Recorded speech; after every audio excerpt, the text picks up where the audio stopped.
Gas కొరత అంశంపై hotels association అధ్యక్షుడు స్వామి కీలక వ్యాఖ్యలు చేశారు. మంత్రి నాదెండ్ల మనోహర్ను కలిసి గ్యాస్ సరఫరా సమస్యలపై వివరించినట్లు చెప్పారు. బ్లాక్ మార్కెట్లో ఎవరైనా గ్యాస్ విక్రయిస్తే వెంటనే సమాచారం ఇవ్వాలని మంత్రి సూచించారని, అలాంటి వారిపై కఠిన చర్యలు తప్పవని హెచ్చరించినట్లు స్వామి వెల్లడించారు. గ్యాస్ సరఫరా సమస్య పరిష్కారానికి ప్రభుత్వం చురుకైన చర్యలు తీసుకుంటోందని తెలిపారు.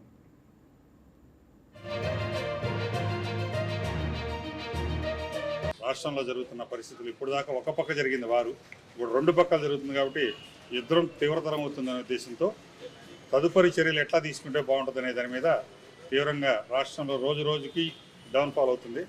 రెస్టారెంట్స్కి సప్లై కంపల్సరీ చేయాలని చెప్పే ఉద్దేశంతో మేము ఢిల్లీలో national association, south India hotel association రేపు మండే రోజున అపాయింట్మెంట్ తీసుకున్నాం మినిస్టర్ గారు. అలాగే ఇప్పుడు మన సెక్రటరీ సివిల్ సప్లైస్ కూడా ఢిల్లీలో ఇదే పని మీద ఉన్నారని చెప్పి ఇప్పుడు మంత్రి గారు చెప్పారు.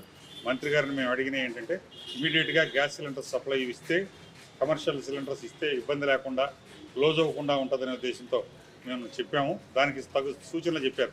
2-3 రోజుల్లో కాలేజెస్, స్కూల్స్, ఇన్స్టిట్యూషన్స్ కొన్ని క్లోజ్ అవుతున్నాయి. దానివల్ల సప్లై మీకు డైవర్ట్ అవుతుంది. 100% 2 months దాకా కాలేజెస్ లేవు కాబట్టి అది మీకు డైవర్ట్ అవ్వడానికి ఆస్కారం ఉందని తెలియజేశారు. అలాగే మంత్రి గారు సివిల్ సప్లైస్ ఎక్కడన్నా బ్లాక్ మార్కెట్లో ఇప్పుడు సుమారుగా విజయవాడలో 5,000-6,000 అమ్ముతున్నారని చెప్పి తెలియజేస్తే ఆ డీటెయిల్స్ అన్ని ఇస్తే ఆ డైరెక్ట్గా వాళ్ళని మా టీము దాన్ని సప్లై చెక్ చేసి చేస్తామని హామీ ఇచ్చారు. అలాగే సప్లై ఎటువంటి పరిస్థితుల్లో ఇబ్బంది లేకుండా ఉంటుందని చెప్పేసి రాష్ట్ర ముఖ్యమంత్రి గారు ఇవాళ కూడా జరిపిన రివ్యూలో పిఎన్జి పైప్ లైన్ కనెక్షన్స్ నుంచి ఇంతకుముందు 1 month అని చెప్పి గవర్నమెంట్ ఆఫ్ ఇండియా అనౌన్స్ చేసింది.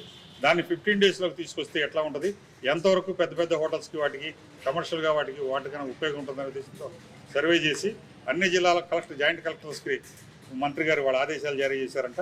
కాబట్టి వాళ్ళు కూడా రిప్రజెంటేషన్ తీసుకొని గవర్నమెంట్కి సోమవారం రోజున జరగబోయే ముఖ్యమంత్రి గారి సమీక్షలో ఇదన్నీ తెలియజేస్తామని చెప్పి తెలియజేశారు.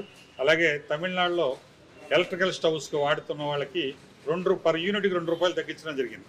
ఆ కాన్సెప్ట్ అది కూడా రిప్రజెంటేషన్ రూపంలో సోమవారం రోజున ముఖ్యమంత్రి గారికి అడ్రస్ చేసి మంత్రి గారికి ఇమ్మన్నారు. కాబట్టి ఎటువంటి పరిస్థితుల్లో మీకు ఇబ్బంది రానికుండా ఉంటాం.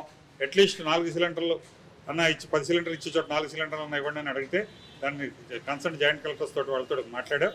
మీకు ఇబ్బంది ఉండదు, 100% లైన్లోకి వస్తుంది అని చెప్పి గౌరవ మంత్రి గారు హామీ ఇచ్చారు. మా వంతు సహాయ సహకారాలు కూడా డిస్కస్ చేసుకొని ఎట్లా చేస్తే బాగుంటుందని జాయింట్ యాక్షన్ కమిటీ కూడా రాష్ట్ర వ్యాప్తంగా అన్ని హోటల్స్ తోటి మాట్లాడి తెలియజేస్తామని తెలియజేస్తూ గట్టిగా చూస్తామని చెప్పి మంత్రి గారు హామీ ఇవ్వడం జరిగింది.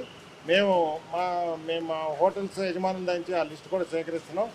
దాన్ని మేము జాయింట్ కలెక్టర్స్తో మీటింగ్ అయ్యి మాకు సప్లై మెరుగుపడుతుందని చెప్పి